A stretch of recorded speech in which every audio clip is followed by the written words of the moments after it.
Je suis stressée, angoissée et je suis perdue. Beaucoup de personnes sont à bout de nerfs et je comprends tellement les gens qui ressentent ça. Voilà, je vais cook, je vais faire fabriquer ma propre recette, je vais essayer, en tout cas c'est ce que j'essaie depuis le début de l'année. C'est dur de garder la motivation.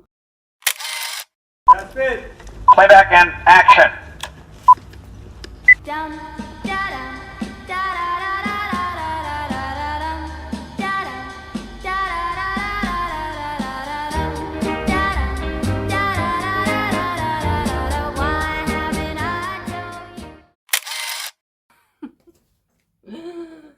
Je démarre cette vidéo alors que c'était pas prévu. Je vais essayer de parler normalement sans faire des toutes les 3 secondes, ça m'évitera de faire du montage.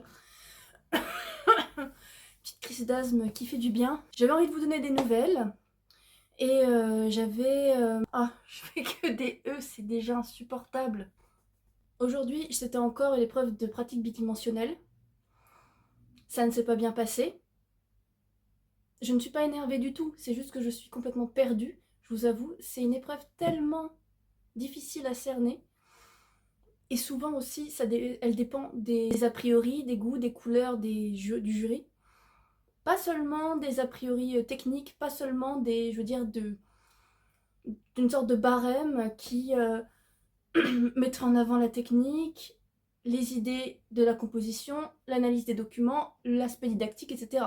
En soi, on évalue des gens qui seront potentiellement des professeurs. Donc c'est ça, hein, au départ. Cependant, c'est vraiment quand même une épreuve où il y a beaucoup de personnalité qui est demandée et où il y a une ingéniosité qui est attendue par rapport aux documents, à l'élaboration d'une composition avec les documents. Et l'épreuve étant tellement précise sur le fait qu'il faut... En fait, il faut réfléchir comme les peintres de la seconde moitié du XXe, de la figuration narrative, hein, puisque l'agrégation a été fondée dans les années 70.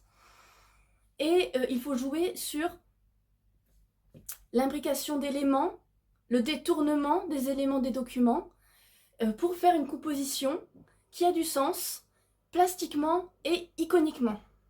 Donc d'une mise en scène. Donc à chaque fois, il me manquait quelque chose dans tout ce que j'ai fait.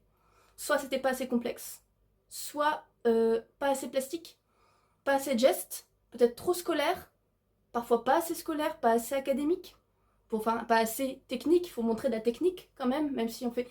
Et là aujourd'hui c'était le pompon, parce que j'ai essayé de mettre de la complexité, j'ai essayé de mettre de la technique, j'ai essayé de mettre du geste, ça faisait trop, et je le vois, ça ne marchait pas. Trop de contrastes partout, plein de choses, des choses différentes, ça marchait pas. Mais c'est vraiment cette épreuve-là, ce travail que j'ai produit, c'était vraiment la manifestation de cette perdition dans laquelle je suis.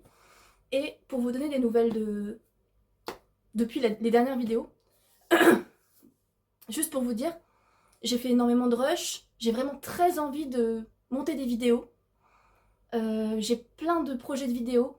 Je vais aller voir des expositions, j'en ai déjà vu, j'en ai déjà filmé pour vous donner mon ressenti. Je vous ai fait aussi quelques vidéos où je vous explique un petit peu des éléments d'histoire de l'art. Des choses très intéressantes et j'ai vraiment envie de développer cette chaîne. En même temps, je suis dans une période, on est à 1 mois du concours. J'ai envie de vous en parler parce qu'il faut que je vide mon sac. Je suis stressée, angoissée et je suis perdue. Perdue par rapport à cette épreuve. Et je me sens pas assez solide pour les autres épreuves. Comment vous dire que j'y vais vraiment défaitiste, quoi. Toute la journée, je passe mon temps à alterner entre les périodes de travail où je révise à fond et les périodes où je stresse tout simplement. Parce que j'ai dû en parler déjà sur cette chaîne, j'ai des tics très angoissants, des tics très emmerdants. Je veux dire des tics qui sont chronophages et certains qui en ont devraient me comprendre. Là en ce moment, en plus de me mordre les lèvres, je m'arrache des peaux du visage. En fait, je fais de la dermatillomanie, mais vous savez pas à quel point dans ma vie j'en ai fait. Rien que le fait de... J'ai commencé, j'ai vraiment très peur d'où ça peut aller parce que vu le stress que je suis en train de contenir, j'ai l'impression que ça peut me défigurer, quoi. Et j'y passe des heures et des heures et des heures et c'est horrible. Enfin bref, je vais peut-être vous montrer le bébé d'aujourd'hui, qui est vraiment, comment dire, que j'ai envie de le renier, j'ai envie de le foutre à la poubelle. J'ai un petit peu cru quand même, je me suis dit il y a des petits éléments qui sont bons, etc. Mais c'est vrai que l'ensemble ne fonctionnait pas. Mais je me suis dit, il y a peut-être des pistes, il y a peut-être des choses. Et je sais pas, en fait, il y a tellement de positions. Les profs ont tellement des critiques, en fait, où ils vont à l'encontre de ce qu'ils ont dit la dernière fois. Ils apportent des nouvelles idées, des nouvelles choses que t'avais pas idées, ou des choses que tu fais depuis tout le temps, tout le monde dit que c'est bien, et finalement c'est pas bien. Enfin, je sais pas. Par exemple, j'ai fait un petit morceau de nature morte. Parce que je me suis dit, je sais bien peindre. Enfin, du moins, je peux rapidement croquer avec. Enfin, je peux rapidement dépeindre un petit bout de quelque chose de plutôt académique, plutôt technique. Je le fais. Tout le monde aime, sauf un de mes profs, qui, la première fois qu'il m'a jugé sur un truc, a dit que je ne savais pas faire de portrait, que je ne savais pas peindre. Et là, il me l'a rebalancé. Ça, c'est de la peinture de petit amateur. À part si vous voulez faire de la peinture de petit amateur, ce que c'est justifié, ça ne marchera pas. Ça fait trop. J'essaie de faire bien, mais je fais pas du tout bien. J'avoue, c'est pas mon meilleur morceau de peinture, mais franchement, par rapport à d'autres travaux où j'ai pas montré trop mon. Je trouve quand même que c'est un bon morceau parce que ça fonctionne bien avec le reste qui est justement est plus gestuel et plus plastique. Je veux dire, plus revendiqué plastique. Je me dis qu'il y a un contraste à faire. Bon, bien sûr, c'était une composition, il y avait trop de contraste. Vous allez voir, je vais vous montrer ça. Voilà. C'est très moche. Voilà, le seul bout que j'aimais plutôt bien, c'était ça. Mais finalement, c'est vraiment très moche. Voilà, les petits trucs là, ça marche plutôt bien. C'est juste là, c'est vraiment horrible. Enfin, je déteste. Je déteste tout simplement. Mais bon, je voulais juste vous montrer à quel point je suis perdue. Et à un mois du concours, c'est pas terrible. Je pense que je ne l'aurai pas cette année, je l'aurai sûrement une autre année. Je pense que je vais me reporter sur le CAPES, qui est un mois plus tard. Beaucoup plus accessible peut-être. Voilà. J'avais envie de vous dire ça, à quel point c'était complexe. Beaucoup de personnes... je suis pas du tout énervée, même si peut-être que mon ton a l'air énervé, c'est juste que j'avais vraiment besoin de parler. Beaucoup de personnes sont à bout de nerfs par rapport à cette épreuve. J'ai un camarade qui est parti en plein milieu d'épreuve parce que son scotch n'allait pas, rien n'allait, il avançait pas bien, il n'avait pas de motivation, il n'en avait plus, tout était parti. Je lui ai dit essaye de rester quand même parce que c'est aussi ça, faut essayer de résister, faut essayer de persévérer. Mais je pense que c'était tout quoi, parce que comme moi, il rend tous les sujets, il vient à toutes les épreuves, il est très assidu, mais c'est vrai que, comme moi aussi, il n'a pas toujours des bonnes appréciations et il avance pas toujours comme il le souhaite. Et c'est vraiment difficile de garder le cap. J'ai aussi des camarades qui sont beaucoup plus sensibles aux critiques des profs. Moi, le prof m'a déjà dit, voilà, je savais pas faire de portrait, il m'a dit que je sais pas peindre, que je sais pas quoi.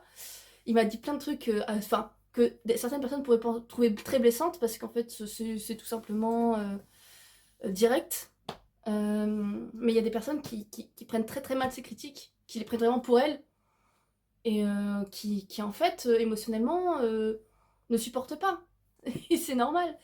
Parce qu'en plus, pendant 8 heures, tu te mets dans ce truc de faire le sujet, tu essaies de faire un truc qui te ressemble. Parfois des choses dont tu es fier parce que tu dis ah bah j'aime bien le résultat et que finalement on te le dégomme. Et pas que on te le dégomme, on te pose des questions. Et pourquoi vous avez fait ça? Pourquoi vous avez fait ça? En plus des critiques. Donc c'est un peu comme un interrogatoire où t'es vraiment l'accusé et on te descend quoi. Et je comprends tellement les gens qui ressentent ça. Je comprends tellement. Et c'est pour ça que face à toutes les critiques que j'ai reçues ce soir, je lui ai dit excusez-moi. Mais par rapport à ce que vous me dites depuis le début de l'année, de ce que j'entends d'autres profs, je suis perdue. C'est contradictoire. J'ai essayé plein de choses, ça ne marchait pas. Dites-moi ce qui marche parce que je sais pas où je vais. Et on a regardé tous mes projets, on a pris un petit peu de temps. Ils m'ont dit ce qui allait pas. Il y en a qui n'étaient pas d'accord.